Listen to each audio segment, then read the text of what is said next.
Welcome to I Love You So Much. My name is Reed Fish. I'm here with my good friend Tyler Labine. That's We're me. two divorced dads getting better. Confessional time. I'm sure you did something that was not great. I actually have one that involves our guest. Wow. Okay, here we go. I'm just gonna spit it. I'm just gonna tell it like I've it been is. thinking about this all week. I know you have. So Fiona and I got to know each other on an app called Marco Polo, which we were just talking about, which apparently we're using wrong. But I often will be driving and Marco Poloing, which is not great, admittedly. Oh, geez. So the other day, I'm leaving Fiona a driving Marco Polo. I'm driving slowly through Ojai, and there's a woman, and she's walking her dog, and I'm nowhere near her, but she yells, and she shakes her, "Get off your phone!" And I'm on a Marco Polo. I undo my window, and I go, "I'm not on my phone!" And I did up my window, and I was like, all of that was caught on tape. And I was like, I'm not going to delete it because that's what happened. I'm an asshole. I am on my phone, clearly. And I decided to yell at this person who all they did was say, which they didn't have to, "Get off your phone." And it was pretty it was embarrassing, but I was like, accountability. And then I thought about that a lot. And I was like, that level of reactivity is something in my life that I'm like, I don't need that. Mm-hmm. Someone shakes their head at me and says, "Get off your phone," when I'm on my phone. Mm-hmm. I could just be like, Yeah, "You're right, my bad, I'm sorry." Could cop to it. I could cop to it. And be like, I could have rolled up my window and said, "I'm sorry." But instead I yelled, and I think I said, "Fucking." I'm not on my fucking phone, I think. And that's brutal. Yeah. When you're holding your phone, I mean, that just makes you look like an asshole. Like, and not even like talking on my phone. I'm like talking at my phone, looking at myself, probably fixing my hair and driving my car. Do you know I'm Marco Poloing Fiona Dourif? Point being, that was a real moment of like, oh, dude, that's like that was embarrassing. Can I tell you how I experienced it on my end? If I can just jump into these confessionals real please. quick. Yeah. I realized through it, I found the whole thing quite charming because you can do almost anything, but if you have the moment a minute later where you're like, I can't believe I just did that. I was lying, and you have that self-reflective moment. It's immediately I can forgive almost all behavior, which is maybe a problem that I have. I think your Marco Polo back to me was like, you were like, I'm actually a little proud of you. I was like, Fiona, that's why you're my bestie. Yeah. What about you? We're gonna forgive yours also. Okay, but that's good. I feel Maybe. like I have to ask someone else for forgiveness too, because I lied to my therapist. Yeah. Oh, Yeah. Tell us about that. Yeah. Well, and it goes. Jeers from the crowd. Yeah. And it goes back to the whole exercising thing. Like I have been known to get after my therapist of like, hey, you don't always, you're not just my accountability buddy. You don't always have to just ask me if I'm exercising. Yeah. And so to shut him up, I was like, yeah. No, I got all my steps and all that kind of stuff. And you know who that really hurts is me. And so I really have to cop to it, and I need to apologize to him, and I need to actually do my steps and get in better shape, and because that's good for me, good for my daughter, good for good for everybody. A big part of that is that you're willing to actually, because you could just say, "Oh, I'm not going to do that again," but you're actually going to go and apologize because they don't know any different right now. You're going to go back, open it up, and be like, "This is what I did." Well, that's cool. I may not, but I probably will because no. Well, what I'm saying is you should Or do that. you'll fail.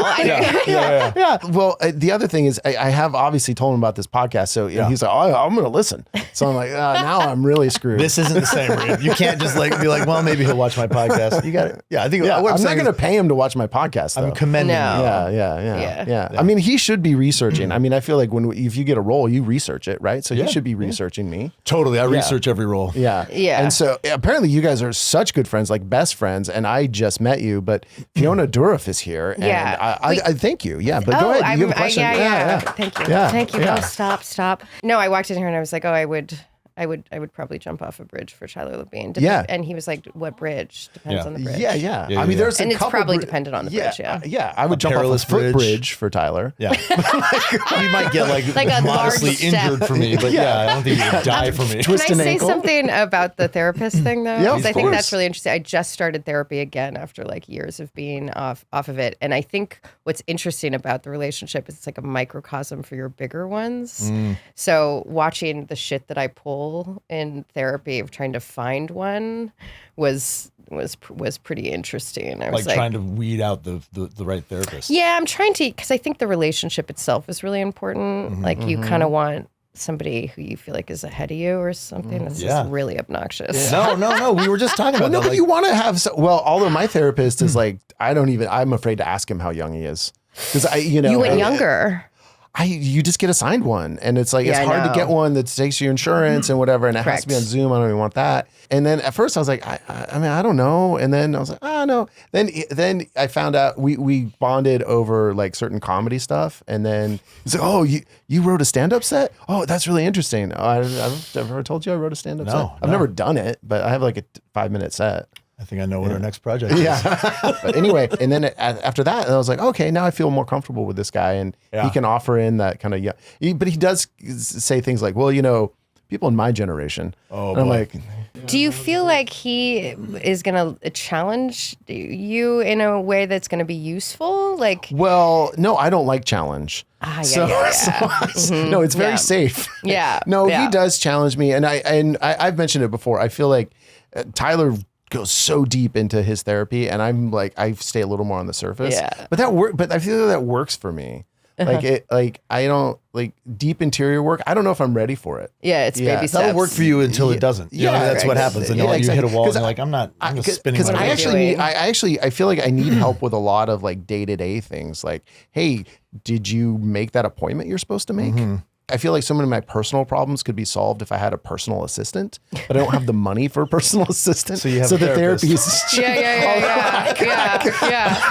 I really hope he is watching now. He's gonna be like, we have some things to talk about. You could also do my dry cleaning. It would be like, Can I ask how long you've been in therapy? A year. A year. Okay. So it's pretty new. I've had a rough baby. couple years, and so my mom had passed, and then my marriage was disintegrating, or was clearly coming to its end, and then I had a health thing, and then I was like, okay, I guess I should probably go to therapy. I don't think I did it reluctantly, but I was like, okay, well, I'll see if this works. Yeah. And still, I don't know if I've really let myself get into it on that deep level, and maybe I have to do it for 2 years before I really figure out what'll inner child read is what's up with that guy. Yeah. I also from my experience, it really depends on the therapist. Like they just like dictate it. Yeah. Well, what's your new therapist like? Well, I'm trying to find an older woman, so I have a little bit of a story. That's my preference as well. Is an older woman, yeah. So my last therapist, who I'm not going to name, but it was during COVID, and he would see people in person, which I think is actually quite useful. I live alone, and so it was the only kind of person that I was seeing. And then we both do long-term meditation retreats. So we connected on this other level, and then he was like, I'll see you for free on Fridays. What? And then me and him started creepy. Smoking cigarettes in back. And then he started to get mad at me. We started to get into like quibbles. And I remember joking, being like, I feel sort of like he was also single and 50. And when we would go into these. That's like me. Is it you? Yeah. Was it you? I don't smoke. Yeah, I gotta quit. But I actually kind of quit. Anyway, I also knew 2 of his other clients sort of socially. Anyway, I remember thinking like, I feel like I'm maybe dating my therapist. Like something weird's going on. We stopped seeing each other. And I found out he married his other client. What the fuck? Okay, that could have been you. Yeah. It could have. I mean, maybe. I also wish them well, but that did happen. Wow. Yeah. He married his other client. And it was sort of validating because I was like, I feel like I'm kind of... But also maybe he wasn't. Yeah. Is this your confession? Oh. Do you have a confession, by the way? Oh, do you want me to confess? If you'd like to, we'd love it, yeah. I love a confession. So I'm in a new relationship with somebody who's kind. Yeah. Oh, what's up with that? Yeah. Oh, man. What does that feel like? It's... intensely new. Yeah. Intense kindness. Intensely new. He's kind, and he's like a few steps ahead of me in all things, which is also fun. But I realize that my humor can be biting, and I can say mean things. And he's sensitive, and he calls me on it. He's like, "Why did you have to ruin that? Why did you have to ruin that moment?" And he's also very funny. He's not like incredibly earnest, but is he funny without like ripping people. Yeah. Correct. Yeah. And I was like, which oh is my hard, God, that's man. a thing. Yeah. like victimless humor. Victimless humor. Hard. Yeah. I think it's actually wit Yeah. is right. the deal. He's witty, and I think I go pretty low grade sarcasm. That's so funny because knowing you the way I do, like, you're very kind. I think you're very kind. Thank But you. I remember my initial perception of you was that I was like, oh, you're like edgy. You're really intense. And then I was like afraid of you. And then I got to know you and I was like, oh, you're like really kind and funny. I wouldn't characterize you as being like biting necessarily, but I could see that you could be like sardonic. It's humor. Yeah, the humor can be. Little wry. I can go for saying the least appropriate thing that I feel like is being unsaid. I do. I that. love that. I love that. That's my sense of humor me too. too. Yeah. But sometimes it's actually vaguely cruel. This would be helpful if I gave you an example, I think. But he's also very private, so I don't know if I can do it. I was just gonna say I can relate to that. I don't really know how to flirt, but I feel like I'm really mean. That's like my flirting. Do you like So mean that's girl like flirt? Yeah. you a little I'm bit like, like- I just am aggressive and mean. That's like the playground thing. Oh, she's Yeah. mean to you. Yeah, She yeah. likes you. Yeah. Yeah, Kick him in the interesting because shins. you're in a different generation than me, so it's nice to know that it lasted. Because I Right. feel like that was a very 1981 kind of Gen X thing. Oh no, there's a lot of I'm a millennial, and there's Yeah. a lot of us who just don't know how to flirt and are mean. So They're like, isn't this yeah, sexy? good to know. Like, why are you dressed? Why? What are you sure you like that shirt? It's like, what am I doing? There is something. I mean, to be fair, there is something attractive about that.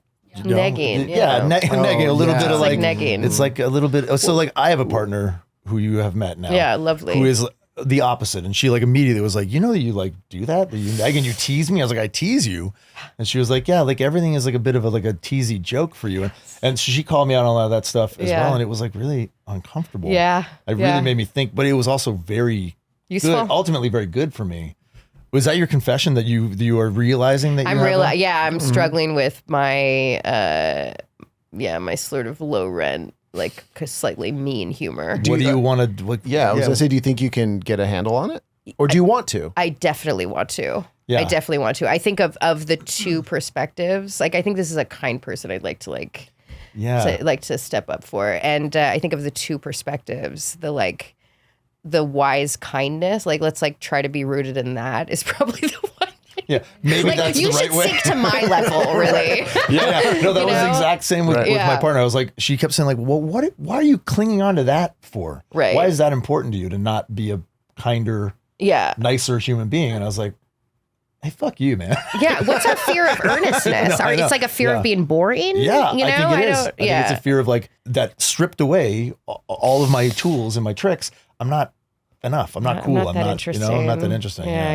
Yeah. I think that's right. That's right. Well, thank you for the confession. Thank you. Appreciate it. So- yeah, let it out. Can we talk about your journey to getting this boyfriend? Oh my Oh, God. yeah, the dating journey. So deeply, Yeah. so deeply long. Yeah, well, that's Tyler You gave kinda up at one point. I Tyler kinda fully hinted gave that- up. Yeah. Yeah. Well, so I'm 43. Okay. Sometimes I forget. I've gotten to the age where Yeah. sometimes Yeah. I forget how old I am. You don't want to think about it Just say anymore. 40s. Yeah.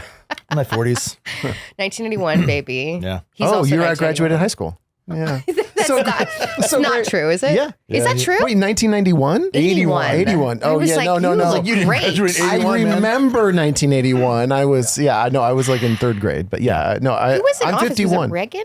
81 was Reagan. Yeah, was he won in Reagan. 80 and was then 3. inaugurated 81. Yeah. Yeah. Let's talk about Reagan. Oh yeah. No, this- Reaganomics, all the mirroring of the Yeah. Reagan administration and cabinet now. Great. Don't want to go there. Okay. Okay. Well, so I basically have never lived with anybody. Oh. And okay. my longest relationship was very tumultuous, and it was 3 years, and it was 13 years ago. Mm-hmm. I've gone on a million Hollywood dates. Oh. Just so many. And I remember you telling me at one point, you were just like, this is near the breaking point for you. And you're like, I'm just going to not do wanna it. do I'm it just going to be anymore. alone forever. And it was in a Marco Polo. It's Did you do so dates? tired. And then, yeah, you were just tired. I did all of them. You did the apps. Which I did apps. I did mostly apps, and then sometimes I'd be set up. Yeah. Old fashioned.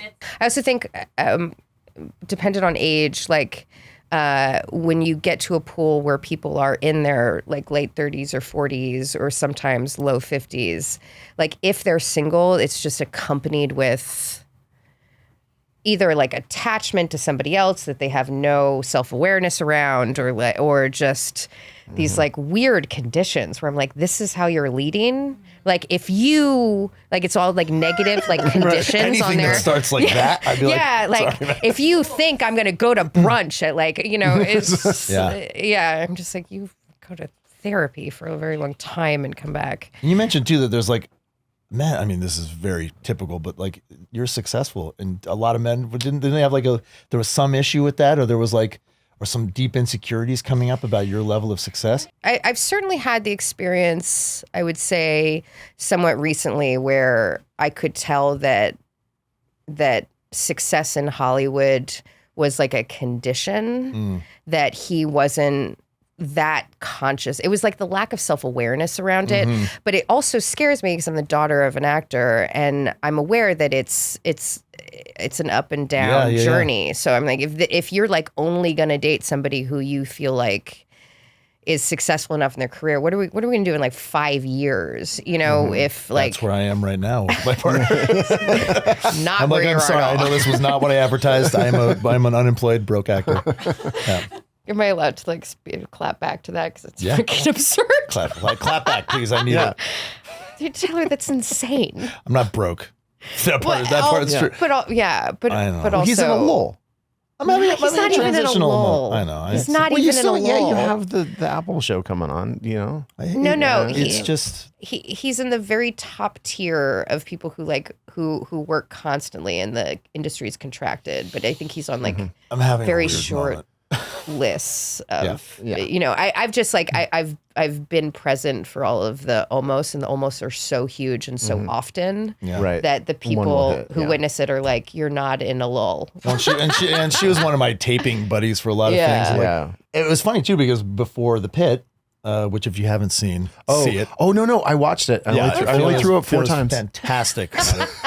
You were like you had moved to Lisbon to like pursue other things. You were like, acting is not really doing it for me. Or I was like, you know, maybe I don't have to live in like the one of the most expensive cities in the world, and be a slave to the scene here in like the city itself. And also just being single in Los Angeles for so long. I was like, this is such a bleak existence. Don't worry. There's no, it's I'm quite aware. I'm going to be single forever, I think. until one day you're not. But I think sometimes the culture in here in New York can be so fixated on sort of climbing the ladder and success and what's like on the behind the other person's shoulder that it can feel kind of suffocating. It's gross. But there's pockets of that are because there's so many people I love here. Yeah. Me too. But that's why I often I'm like, I just never played that game. I couldn't. The like riding coattails and that's what I like network and like work the crowd and like I just wouldn't do it. Also like, when have anybody ever gotten a job from networking? From doing this? It's just like actually I feel like at this point I've been friends, I've known people in like power positions. Yeah, and they still didn't give you a job. That's how I get my work. Like, give me a job then. Make it like a whole thing worth it. Well, how is it right now? Because you're on an up right now, right? So I think I'm on an up. So what's the experience like right now? You're actually asking like kind of the biggest question. I really don't know how to talk about it. It feels like it's both surreal happening and that I have to remind myself that it's happening. I think the main thing that's like shifted is I'm getting looked at a lot in a way that isn't oppressive. It's just like curious for me because I'm not famous enough for it to be like so looked at annoying. Meaning like, oh, I go out in public and I go out in people look at public. me. Yeah, that's happened. Yeah, for sure.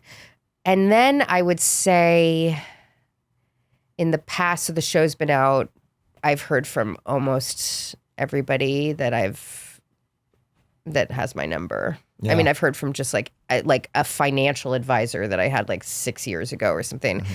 And most of it's just kind of lovely. And then sometimes it can feel quite dark. Like opportunistic. Well, it's like people who kind of wrote me off, who like they just didn't have time for me, and now all of a sudden they're like inviting me to their birthdays, and I was just like, I was talking to a friend about this. He's like, make it feel victorious, like it's like vindication or something, because it's like men who kind of rejected me now are interested. And it just, I haven't experienced it that way. I've experienced it as kind of like my scary. unsolicited advice is, take it as a victory, but don't go to that goddamn party. Don't go to the party. Oh, this was like scary. I just like don't, because it's gonna go away. Maybe it's because I was raised in Hollywood. Yeah. I'm just like, it's gonna go away. Like, don't have this the thing. Isn't it funny? Like the fear mongering, like fear of success is just as powerful for me as fear of not being successful. You know, like what happens when you get there? Yeah. What comes next? Like then you just like. What, I just like free fall for the rest of my life? Or like, what is it? Like, do I have to stay there? Do I have to stay there? And if I don't, am I a failure? Like, it's all. Because you had a crazy, how old were you when you had your crazy peak? Well, not that I think my first down. peak. Yeah. What were your crazy peaks? One of my big peaks was I had 3 big movies come out all at once. I had Rise of the Planet of the Apes. Right. We won the Midnight Award at Sundance with Tucker and Dale. And I had a good old fashioned orgy with like Jason Sudeikis, Nick Kroll, like a huge cast, Will Forte, and they all came out in like the same 2-week period. Wow! Like these agents and managers and everyone was like knocking, on my door, and it was like I was doing like meetings with VPs at studios, and like Clint Culpepper was like, like VPs calling me. It was like one of those moments, and it is surreal when you're in it because you're like, this isn't real. This isn't really about me. It's not like this isn't going to happen because it's me. And I didn't do it. I didn't play the game. I decided to like not sign with this very powerful manager who was like, I'm going to make you into the next big thing. I was like, I don't believe you. I don't know if I want that anyway. And then I didn't take any of the movies they offered me because I was like, I don't think these are right for me. I don't want to do that. And I just didn't do it. And then like 2 years went by and I went back to that same manager. And she was just like, you missed it. You missed I don't want you anymore. You missed your boat. Wow. And I was just like, but we've been in touch. And she was like, yeah, but I'm not going to be your manager anymore. Like that moment's gone. Maybe if you have another one, I'll come back to you. And I was like, oh my God. And that wasn't that long ago. That was like, I guess that was like 10 years ago. So it was a while ago, but you have to just have this faith that like, that wasn't it. I played those cards for a reason because it didn't feel genuine to me. And it didn't feel like the right path for me. And then you can look back on anything and be like, oh my God, I should have made this other decision. Do you regret it? That's complicated, Reed. That's why I asked. I often have moments of like, I shit the bed there because I didn't want, was it laziness or was it like just that I was afraid of the success? Did I not believe it? Did I think it was going to lead me to somewhere I didn't want to go? I don't know, man. And then there's like the other part of me that's like, good for you. I didn't do the thing. I've still had a great career. It's not over yet. Who's to say that I wouldn't have fizzled out if I did what they wanted me to do? Right. Do 2-3 movies where they peg me as this guy, this product, and then you just go away, And I've seen that happen to a lot of other actors too. So like, I don't know. Or you can't get out of that. Yeah, exactly. They're like, you're then you're this Pauly type Shore, of Jim Carrey. Yeah, exactly. Yeah. So I don't know. I don't regret it because I feel like that's a thing that you can't really regret because it's like, what can I do about it? Yeah. And I'm wondering, Fiona, now other than like the people like looking at you and like people contacting you and like as an actor doing the work you're doing on the Pit, I remember like you a couple of days you were like, I don't know what I'm doing. Like, does that ever go away for us? Like that feeling of like, I don't know, I'm an imposter. I don't know what I'm doing. The imposter syndrome. Yeah. I don't think so. Yeah. I mean, my father is Brad Dourif, and he just in case. Mm-hmm. Also on the Pit. Anybody doesn't know his name. But my dad was, his first movie he ever did was One Flew Over the Cuckoo's Nest. And he was nominated for an Oscar for Billy Bibbit. And then had just this long kind of varied career, character actor. Yeah. And he did a cameo on the Pit and watched it and was just like, I can't believe how bad of an actor I am. Oh, next to your dad, you mean? No, he said that about his own performance. Oh, his own performance. Oh, yeah. Oh. Yeah, and I think that in a way you can just have this personality type, which I certainly inherited, which I think sometimes, I think a lot of things are kind of genetics, to be honest. Yeah. A lot of things that feel like it's like the core of us and decisions we're making, I think is actually just like conditioning. But I see that in me. Yeah. And my gentleman, we were talking about imposter syndrome the other day, and he's very insightful, and this is what he thinks. I'm going to talk about the essence of an actor, which makes me feel ridiculous. No, it's great because we've had a couple of these conversations where we're like, I don't know what the fuck that is. Yeah. What is it? I don't know. It's also why I think people find actors insufferable because you end up having these conversations about like, what is my, like business conversations about people's essence. You're just like, ugh. I'm in. Oh my God. Okay, yeah. Another actor over We're here. like, Tell me more. Well, I'm Fiona. sorry, but this is how I make money. Yeah. But I think that I am an actor who, and I think there's the various types, but I'm somebody who's been cast in this kind of niche, which is, this word intense follows me around, but I've played like feral creatures and people who have like scary mischief, basically. And it's something that I don't think that it's something that I just like have walk into a room, I think.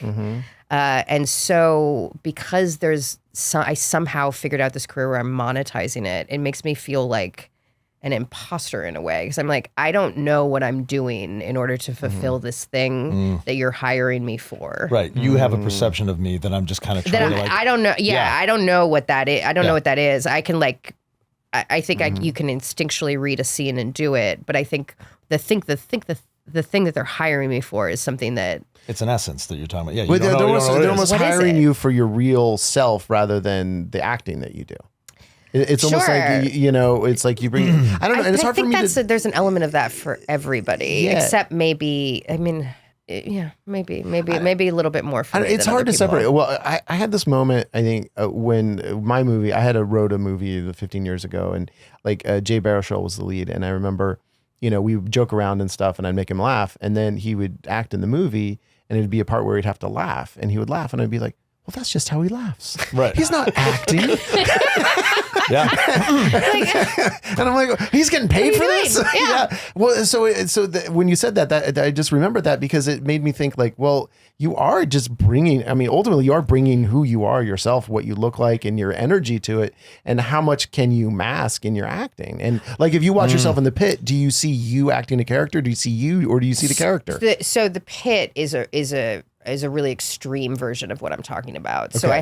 I have never ever been cast into something that's so close to me Okay. in a way that I remember reading the breakdown for the character I auditioned from Lisbon and just being like, if they go for somebody who looks like me, I'm just like absolutely a version of this.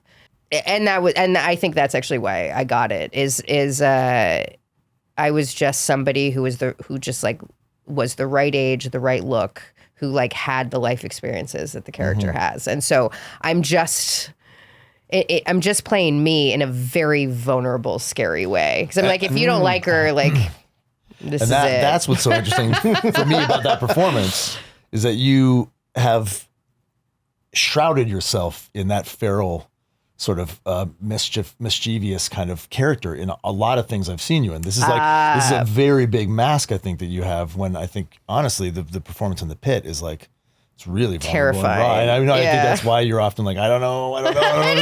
Because you're not doing a thing, you know what I mean? Yeah. That's that stripped down thing we're talking about. But that's a skill as an actor too. Like if you can just be vulnerable in front of a camera and then ultimately in front of a large audience, like yeah. whew.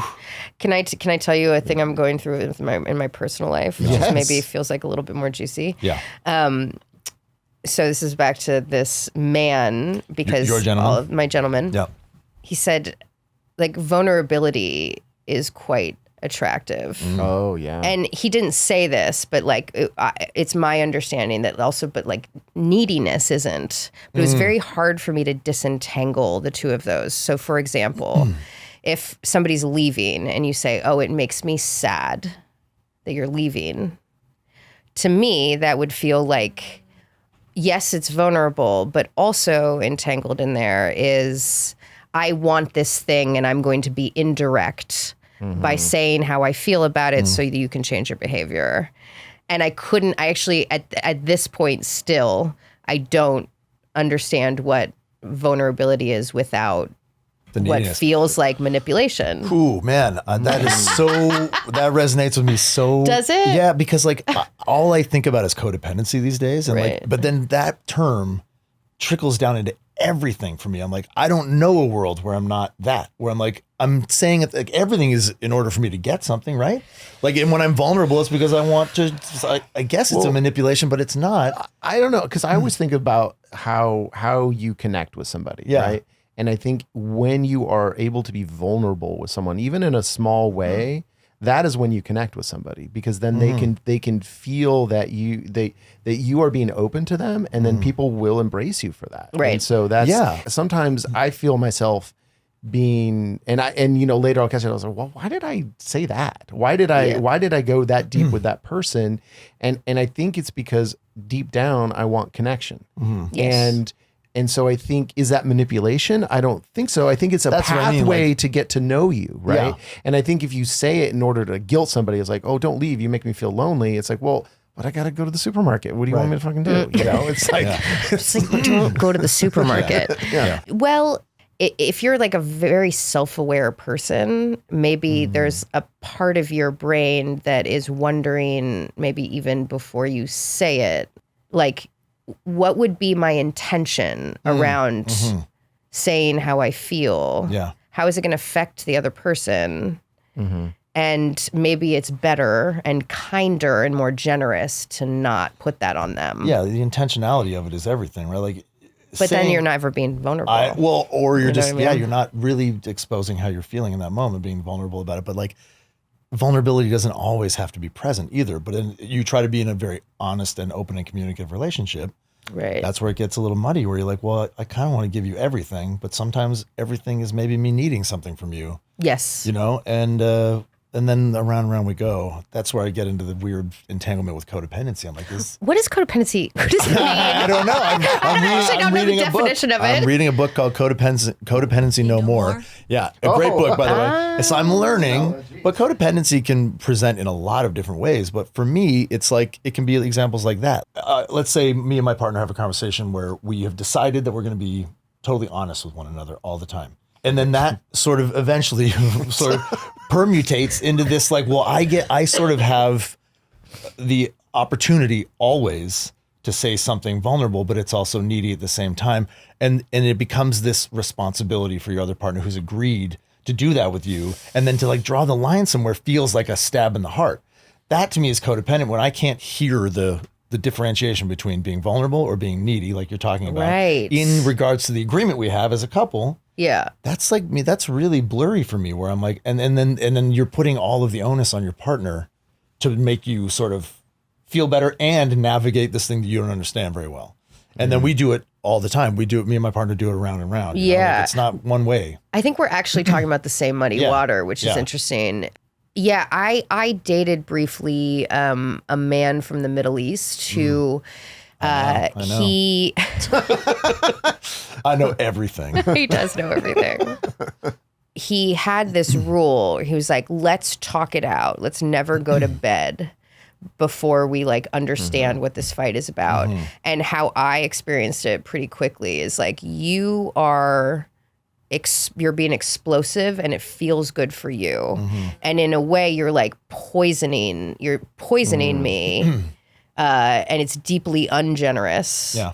And this is about, there's like a line here and I'm getting resentful. And he can't work that out without you. And that's what I'm saying about Well, yeah, codependency. He can't yeah. do that without using you in a way, yeah. which can feel like being a partner. You know, I'm like, I'm there for you, but it's also very codependent. Yeah, he needs to spew at you before bed, so he can feel better. So he Go can to feel sleep. better. Now, would he let you talk, or was he like, could you okay, spew at I him? said it all. Okay, no, so no. you- They're like, it took the guys. I think what's interesting about it is that it felt abusive, but it could also occupy this space where this was a person who wanted to communicate, who wanted to like tell the truth and communicate. Right, which can feel like a real call to arms. Real right? call, Like, yeah, we're real do- call we're to doing this. action, Yeah, and like yeah. I want to step up to this, and I was also like, there's a line here, and it's blurry, but it's being crossed, man.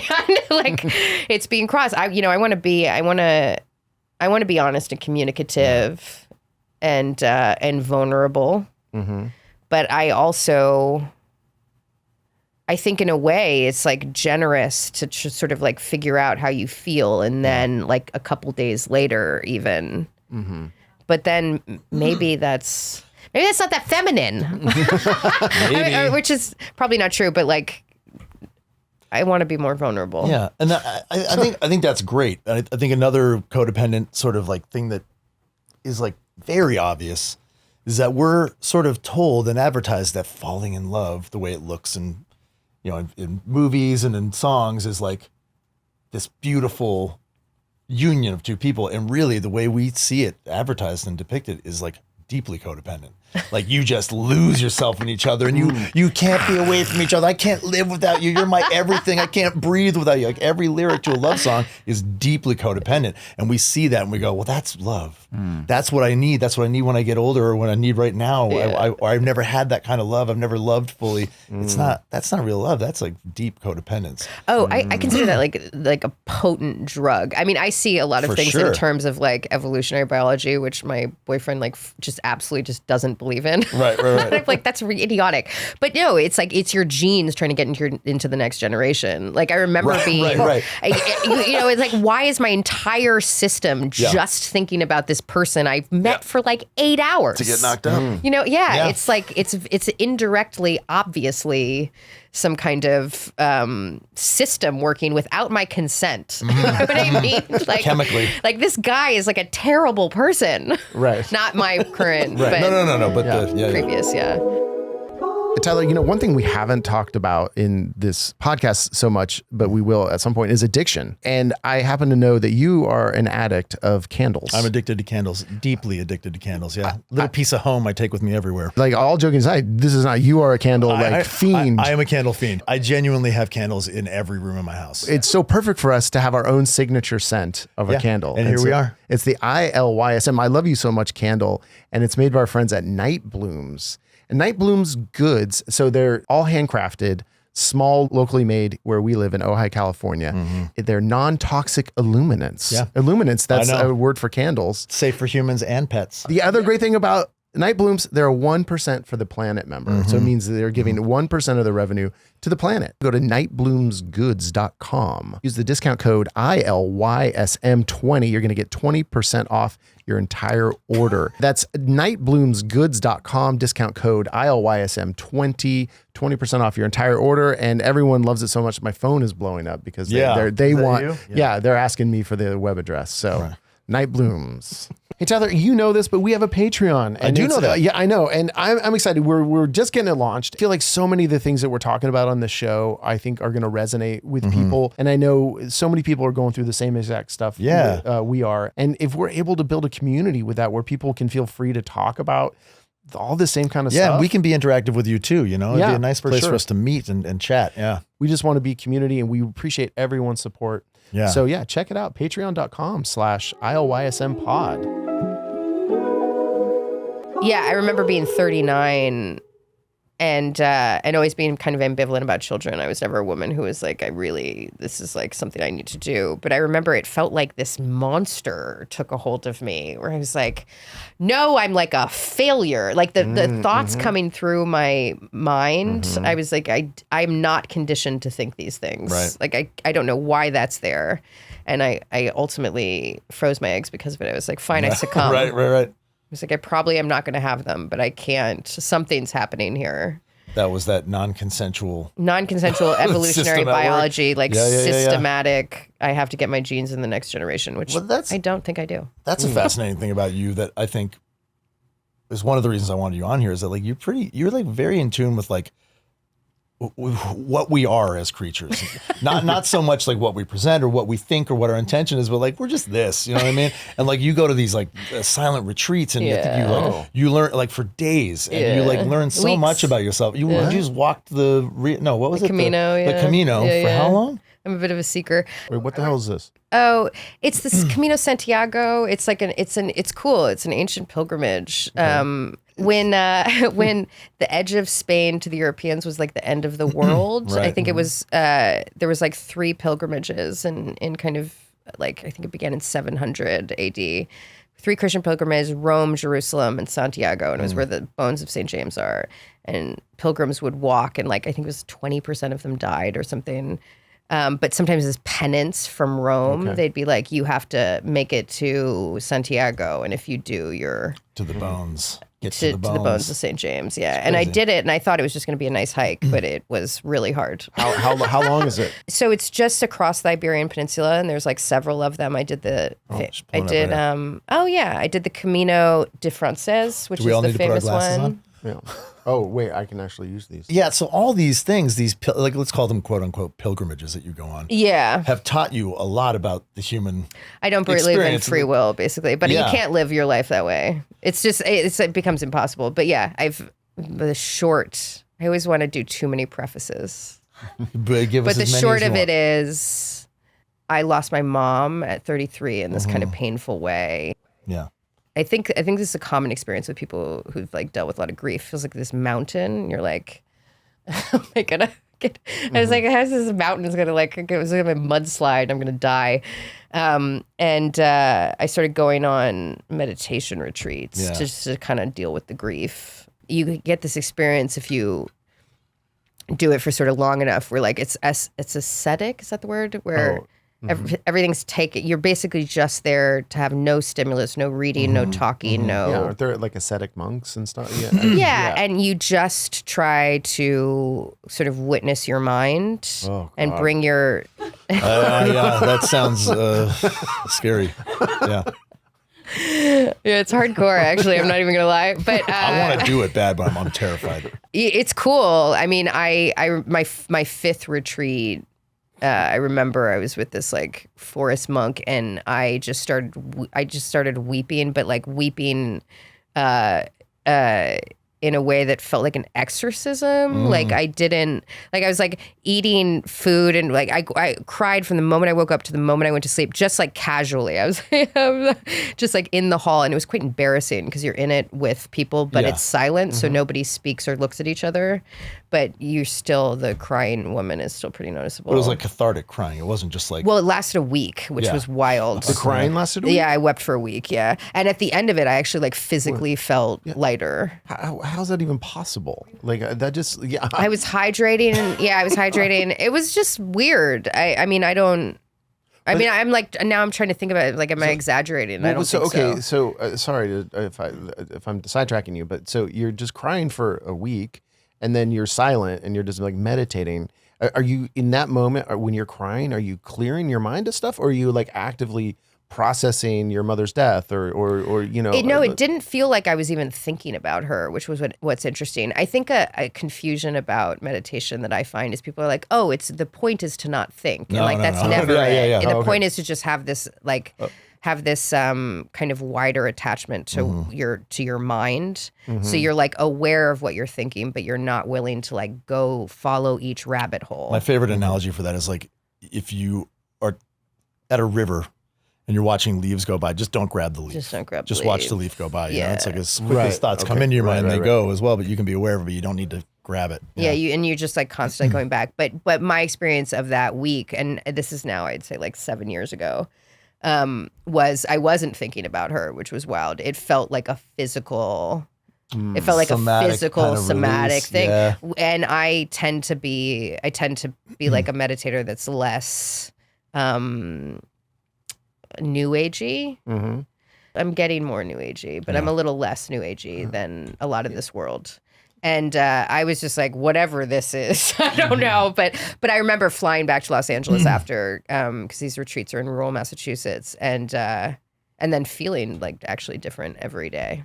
I felt different. You had the exorcism. I had a bit of an exorcism, yeah. And do you remember anything specifically that you were thinking about when you're?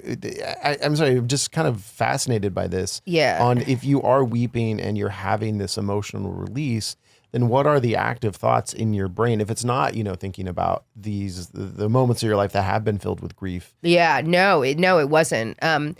It happened 5 days into and my fifth retreat. So I had at that point been meditating, like trying to really kind of do the practice daily for, I think probably my daily practice was like an hour. Mm-hmm. And then 5 days into just trying to sit and like hold what's going on in my mind with like a wider grasp. And sometimes it was embarrassment. I remember feeling embarrassed, but just having tears stream down as I'm like eating oatmeal. Mm-hmm. And I remember having to write a note to our teachers being like, can you please like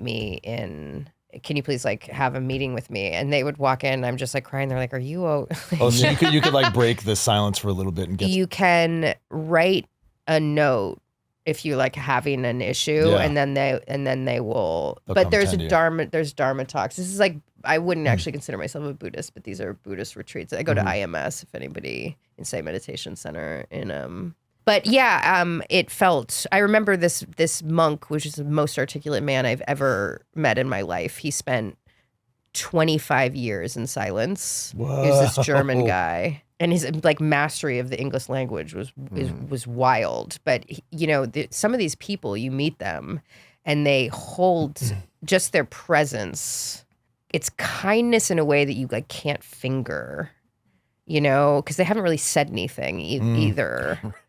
There's just like a calmness and a wisdom, and you see it and you're like, that's what I want. Yeah, I want that. Yeah. I want that. And he's like, be quiet for 35 years. Right. Then you get it. Oh my God. No, but I remember I remember I told him what happened to my mother, and he was like, you're grieving. And then he said, stop trying to be such a toughie.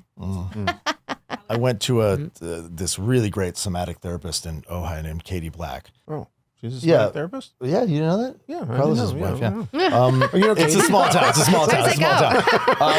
It's like, she's an actress? What's going on?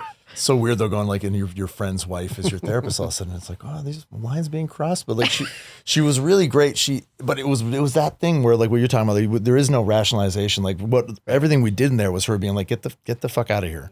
Get out of here. I'm going to find some things in your body. Yeah. So like when you were crying like that, like I know Reed's trying to get to like the thought you had, but I think what I would understand of that is like, it wasn't connected to a thought. You may have been holding this stuff in your body. Yeah. And my therapist, who knows? You know what I mean? Like if you're not thinking about the thing that you think would trigger the tears, it's just you're holding pain and grief elsewhere, and it just came out through your eyes. And it's funny because like I don't know if I actually believe that. Yeah. I'm pretty agnostic. I know. But I did have that. I did have that experience. Actually, I remember the monk asked me, "What is it? Why do you think this is happening now? What do you think it is about this place?" And I didn't have an answer for him at the time, but I did realize later the place itself is deeply kind, deeply kind. Which you struggle with. I am an asshole. Yeah. And I think it was something to do with that. Does anybody cry at the Great British Baking Show? Yes, Oh, of I'm course. addicted to that show. I love cried it. at the I even watch the American baking show every once in a while. Yeah. Oh, how's that? It's okay. My friend is one of the co-hosts on it. So Oh, I'm so like, it's really great. yeah, it's great. Oh, it's love great. it. It's the best. Yeah, it's But great. no, because it's the deep kindness and like yeah, a of reality course. show, No, especially it's beautiful. and a competition show in What's so America positive? Yeah. is so cutthroat and manipulated, and the British they just feel like genuinely encouraging one another. Well, yeah, and I love that. That's the best cries. But then I cried at the Pit like 5 times. You know? Yeah, It was too like, close to the Pit. Yeah. Oh, you couldn't cry? she's Did you she's use the up one all your making you tears? cry. I want to ask you though. I want to backtrack a little bit. Yeah, because you said something very, very interesting. You said, I don't believe in free will, and you blew right past it. Oh yeah, no. And then you there's no said, such but thing. I struggle with it because of all my meditation and my understanding of the human condition. What the fuck does that mean? You don't believe in free will, but you're so deeply human. Here's the deal: is you can't live your life this way, and also like I don't know if people really want to hear like an actress rattle on about this. I can tell you my personal experience with it is I remember reading this book. I read one like really thick, big book by Robert Sapolsky called Behave. He takes like a decision, and then what happens in your brain like 1 second before, then 3 seconds is the next chapter, then 15 seconds. And, they can like trace the consequence of like a neuron firing back to like, one thing is because of something else, basically. And then I had the experience, my main thing is I had an experience meditating where it just became extremely clear that I'm not choosing what I think.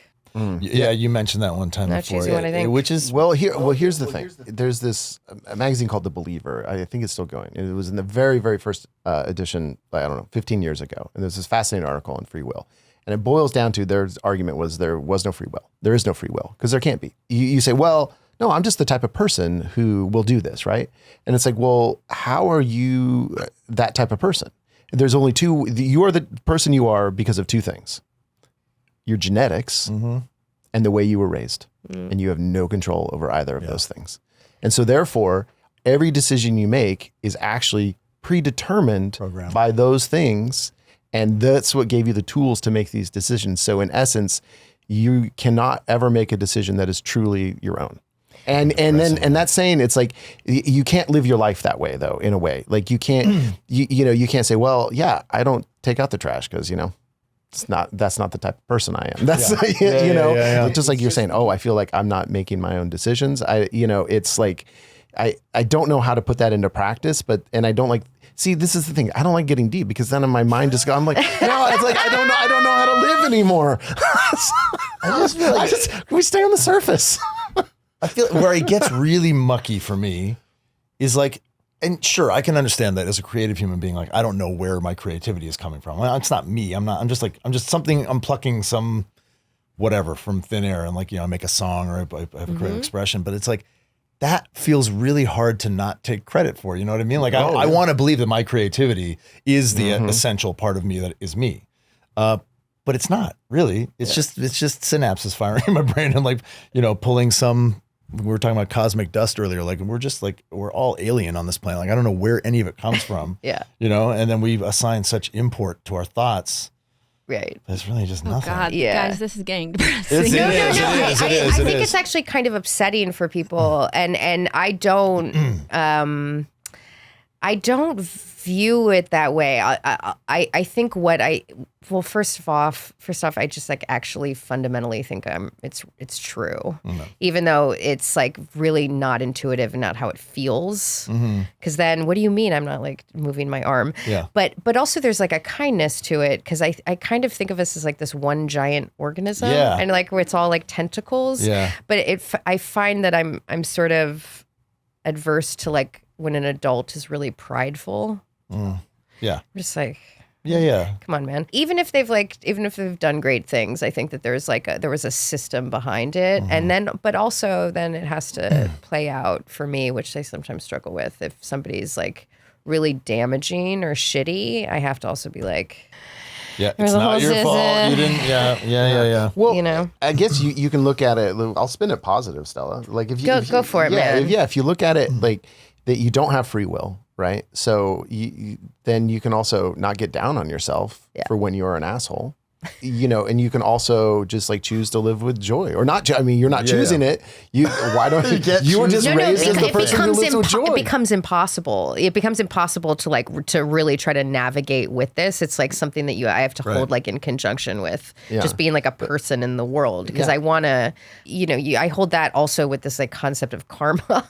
So figure that out. But I think ultimately it's a way to kind of hold everything in a lighter, with a lighter touch. Also, like try to, like, it's the experience of it that makes it really hard to sort of not hold, which I'm not going to be able to give you guys, but I feel like I had just like an experience where it's really hard to walk that back. Again, I'm super curious about it, but again, the fear of it is just like has kept me for years, like decades from just going. You would be so good. I meditate, like I love meditation. But I meditated in Thailand.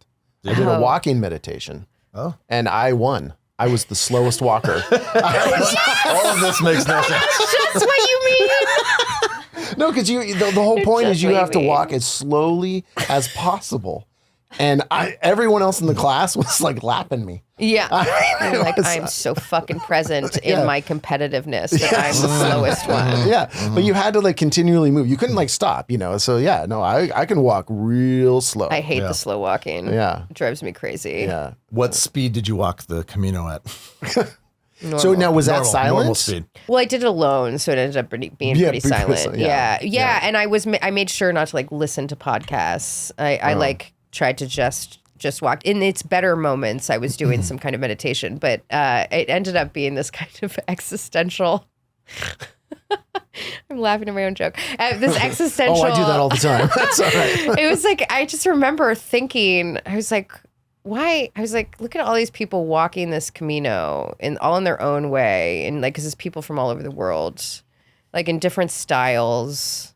This feels like a metaphor for life, and like in little groups. And like, why are they doing this? And why am I doing it? And I was like, why do I do anything? Why does anybody do anything? It just became this like out and out and out and out, experience. And I was like, oh, maybe this is why. Yeah. Like, why am I?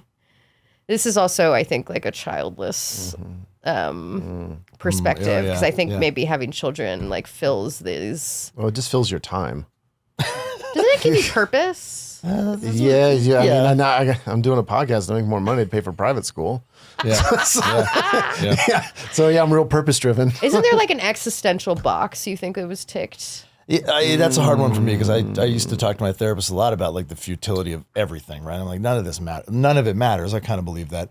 But he was like, but you love your children, right? And I was like, I have a chemical response in my brain that tells me to love my children. He was like, whoa, dude, that's getting dark. And I was like, no, of course I love my children, but like, you get what I'm saying. Like, it doesn't matter. Like anybody, it's our most basic function is to procreate. Like I made babies, great. But like, but you love them like dearly. Yeah, and you feel, and who cares if it's a chemical response to like, or it's so I don't eat my babies or whatever it is. I feel love for them. So it does give you a purpose in that way. And it did open my heart. Like I did feel more open to like deeper love, I think. I don't know that it's given me more purpose, but it's definitely like, I want to be better. Like you're just like, okay. Once she's like, can remember things, I'm going to give up a lot of this stuff. Like, I'm not going to drink Diet Coke anymore. Yeah. Post 5. I better watch out now. Okay. I had those first 5 years to train, and now I got to be like, okay, well now I really got to lose a bunch of weight. Now like I want to be a good example. And I think the purpose that it has given me is like, it does want me to be a better person. And I want to model, and maybe it's ego. Maybe like I want my kid to be the best. And so like, and not like the high achiever, but I want her to be the kindest and to be like a good friend, and so I try to model that as best I can. I mean, I do okay, not that great probably, but like it has given me that purpose to live better, I think, and I don't live up to that always. Yeah, I still feel though not necessarily like that it's like now I know what life is all about. It was not ever that moment for me. And as much as I profoundly love her and all that, it didn't make everything fall into place. I will say that I had a really like singular experience when my daughter was born. She showed up and I grabbed her. How? She came, it was a stork and she came through a chimney. Blood. And I caught her. Blood is how she blood. came. Actually, there was a lot of blood. Yeah. But I held my daughter as soon as she was born. I was right there, and I had to incubate her with my own body heat. Wow. Because they were like, we can put her in an incubator or you can hold her. And I was like, oh, hold her. Yeah. And I remember just sitting there with her, and that's gonna make me emotional. But I looked at her and I was like, oh, there you are. Like I've always known you. I just hadn't met you yet. Yeah.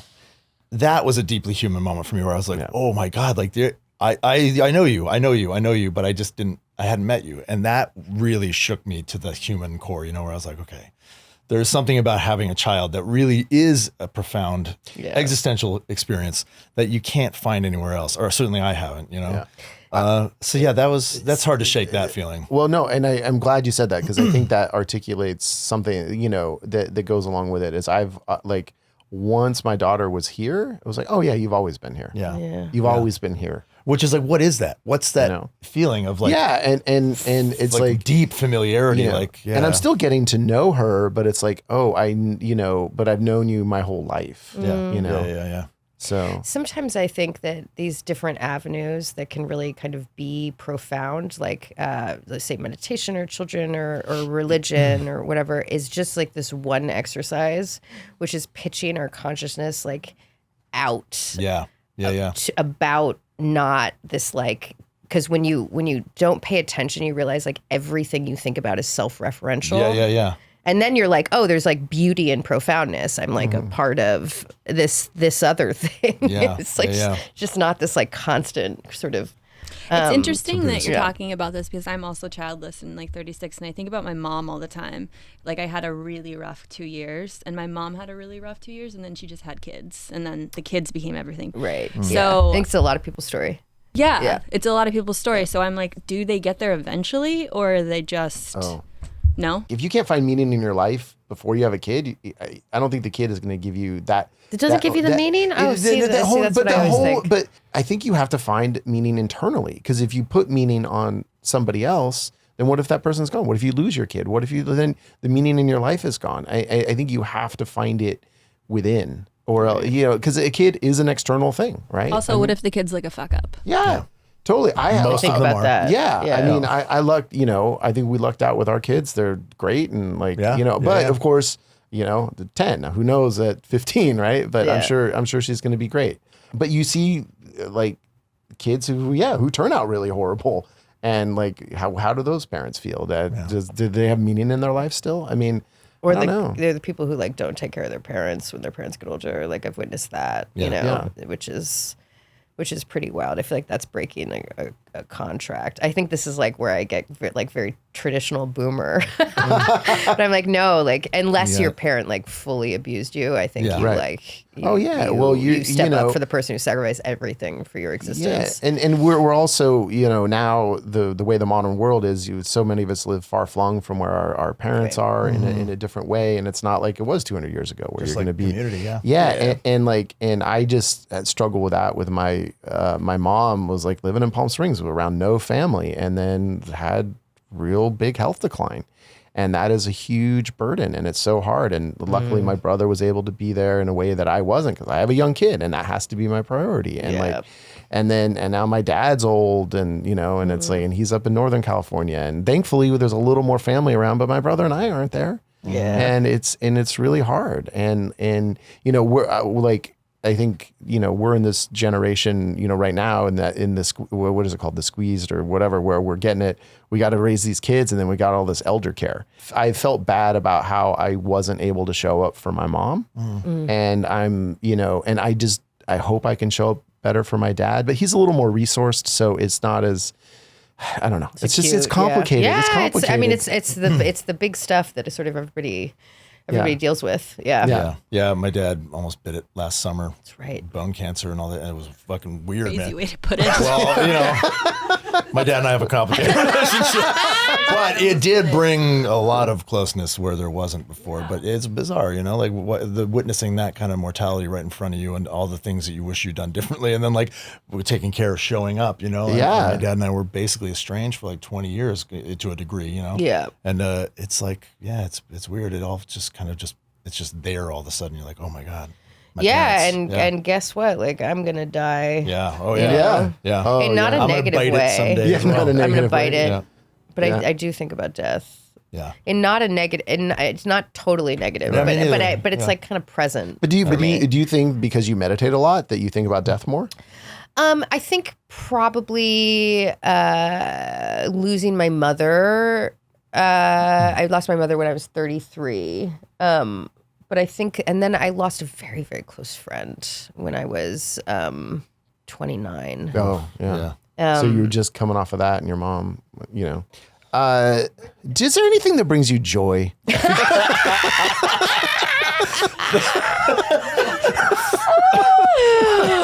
I have a really cool car. Do you guys know You that? do have a cool car. What's your I car? had a cool car. It was my mother's car. It was actually, but I have a 1976 BMW that gets like a lot of attention in Southern California, which I just only appreciate. I can I get like There's like that chick from the riders, just being like, "Yo, you're cool." I have a very cool car. Yeah. I got a great cat. I got Although a very not confident physically, cat. you have a cool car because you built the craziest air conditioning unit I've ever seen in my life. You have to explain that. I don't have a car with air conditioning. Season 2 of the Pitt, I'm getting an air conditioner. I'm getting a car with air conditioning, which I realize I've never had. Yeah, but what Never had air conditioning. Oh, wow. Explain the thing you built in your car. It's insane. I met her on like a hot summer day for lunch, and I looked inside of her car, and there's like a styrofoam cooler. So this worked. So I built what I think was like a swamp. I think it's a swamp cooler. Yeah. So basically, I took a cooler. I filled it with ice. That's where it got expensive because you have to buy the ice for $15. Right. And then I hot glued a fan, which connected to my lighter in my car, which blew down in the ice. And then I had like a tubing from Home Depot that came up from it, was hot glued into the cover as well, and it blew like slightly cold air on No, me. it didn't. Yeah. That was the problem. Is it didn't really work. Did you made it yourself? I did it myself, and it looked a little steampunk in a way that I thought was kind of cool. It was crazy looking. Like, it was very you. I thought it was really funny. I was like, this is like a little Inspector Gadget. Yeah. And to be honest with you, I ditched it pretty quickly, and then I would like drive to work and be like, I gotta get a car. Yeah, and then I know you.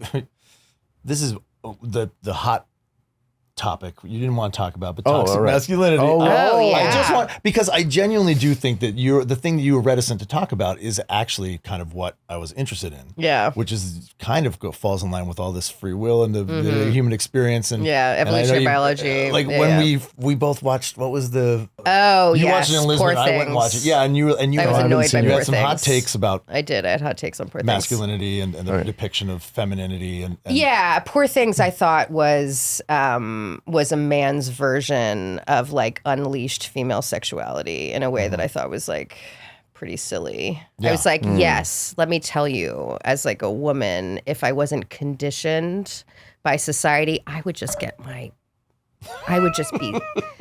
just sleeping with like 5 men just on the floor of bars in Portugal. It was just like, I just felt like it was sort of silly. And it's like, I think this is this particular thing, this is also a hot take and kind of unpopular, but because it sounds conservative, but I don't think it is, because it's like there's a medium ground here. But I was born in 1981. I think a product of is it like third wave feminism is this idea that like this was really present when I was in high school, was like hookup culture for girls, like a feminist take on sex was like, I don't care and I do what I want. And it's for me and my pleasure.